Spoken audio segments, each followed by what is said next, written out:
Welcome to the third week of February 2022. The moon is in Leo, every single person in the world has won an iPhone 13 on Instagram, the government is lying, and we're all playing Wordle. People have been playing Wordle for a while, like it took off at the end of last year. But I only had the idea to talk about it today, so now it's relevant. If you're thinking, what the heck is Wordle? Then you've come to the right place. And if you're wondering, how do I get better at Wordle? Well, I'm at least going to entertain you. Wordle is a very simple puzzle game where you get 6 attempts at guessing a 5-letter word. If you get a letter right and it's in the right place, it turns green. If you get a letter right but it's in the wrong place, it turns orange. And if the letter is not in the word at all, then it doesn't change colour. In preparation to talk about this, I played Wordle for the first time yesterday. And I didn't realise that you had to guess a 5-letter word to get it started. I just thought that you put letters in and it would start telling you if you're right. Which is stupid now that I think about it, obviously. Anyway, I started with the letter S. The reason I did that is kind of silly. When I was wee, I used to look up stuff in the dictionary a lot, and something that I noticed when looking at the spine of the dictionary was that S and C were the biggest sections of the book. So although I know that that just means that there are a lot of words in that particular dictionary that start with S or C, didn't mean that S and C were the most common. In my mind I was like, whoa, loads of words have S in them. So I typed S and then I was like, why isn't it doing anything?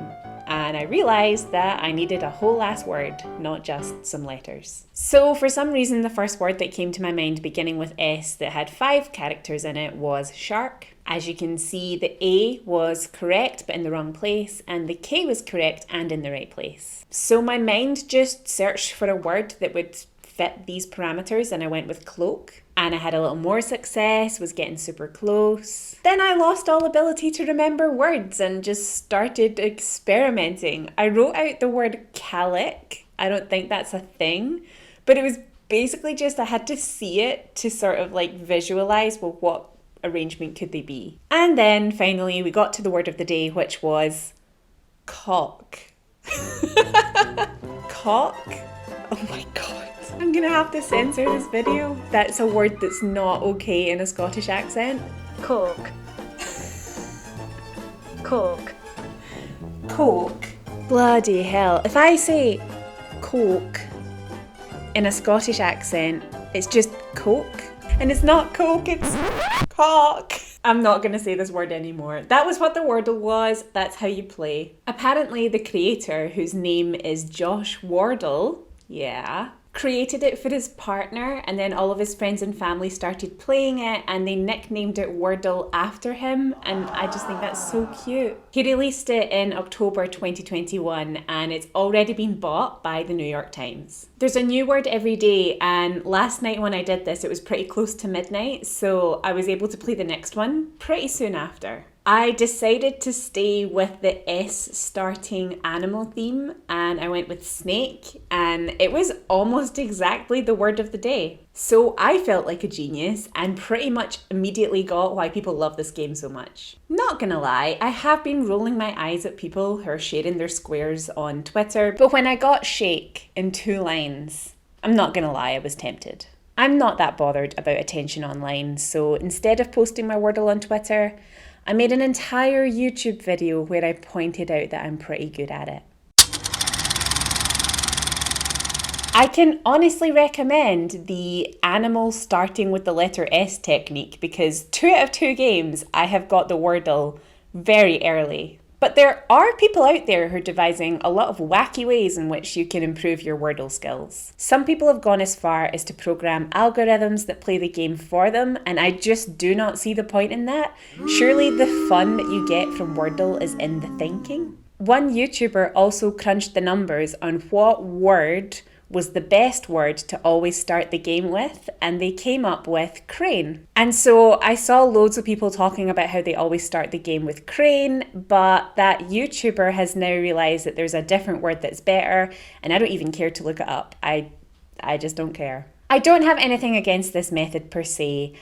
I also think that sometimes you can have choice paralysis when you're trying to kick it off, so if you want to just always start it with the same word, that's not necessarily a bad idea, but for me it just takes some of the fun out. If I had started with crane on my second game, then I would definitely have not got to the Wordle on the second row. It feels like it's kind of playing it safe to always start with the same word. And I like to take risks. I like to kick off my games with sharks and snakes. It's interesting how many times sharks come up in my videos. Some people consider both the first and second line a starting point, so they'll put two completely different words in there, basically testing 10 letters at once. But for me, I don't think it's worth doing that unless you get absolutely no matches in line 1. Your first word would hopefully return some clues, and I think it's better to follow through in those clues than it is to cast a new net. I know clues and nets are from different analogies, but I didn't know if there was like a clue metaphor that would work there. Dust for more prints?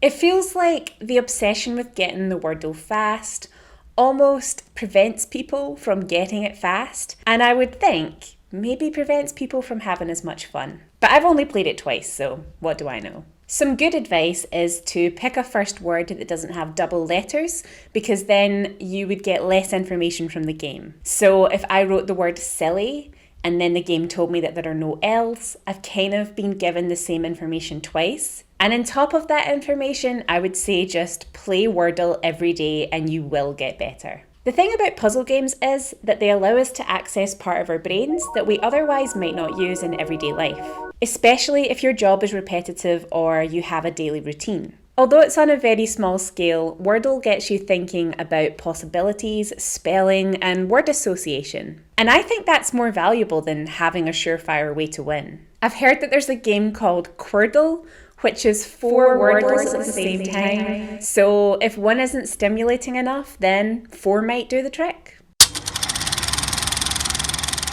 Why are we obsessed with Wordle though? The game went from having 90 players in October 2021 to 2 million players in February 2022, so it's doing something right. I have some thoughts that are backed up by think pieces and articles that are also jumping on the Wordle bandwagon. And that is that it's a really simple game. Anyone who reads and writes English can play. It's free and, very importantly, ad-free. And I really hope this video ages well and it stays that way. But in a world where apps and websites are saturated with ads and content competing for our attention, it's really refreshing to spend time digitally in such a clean space. It's also not asking for your email address to sign up, and it's not trying to grow into a behemoth, it just simply is. I also think it sort of ties in with the rise in retro activities and appliances. Vinyl sales have boomed over the last decade. Practically everyone I know owns an instant film camera, and even wired headphones have started making a comeback. My thoughts on these revivals are that collectively we have moved to a place where we live digitally and we also live quite passively. If I want to listen to music, I hit shuffle on Spotify and it plays the songs I like. It doesn't really require any effort from me, and I can happily do something else with my phone whilst that runs in the background. But if I take a record, get it out the sleeve, open up my record player, pop the record on top, move the needle over, try and line it up, although I never get it in the right position, and then lay it down, voila, music.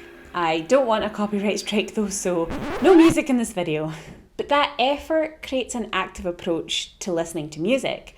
In a small way, I feel like I was taking part in an experience. I hope you feel like you were part of the experience. It takes ages to do. So Wordle isn't just an endlessly scrolling passive game where you tap the screen. It's a special moment of the day where you tackle a puzzle. And then you also get to share that with other people. Yes, it's fine. I'm on board with the sharing. I really like it, and I hope it stays exactly as it is forever. Thank you for watching today. Let me know if you play Wordle and if you have any techniques. I'll link the game in the comments if you want to play, and I will not judge your score. That just wouldn't be fair. I'm clearly the Wordle World Champion. Oh my god, do you think they'll do championships? Anyway, see you next time.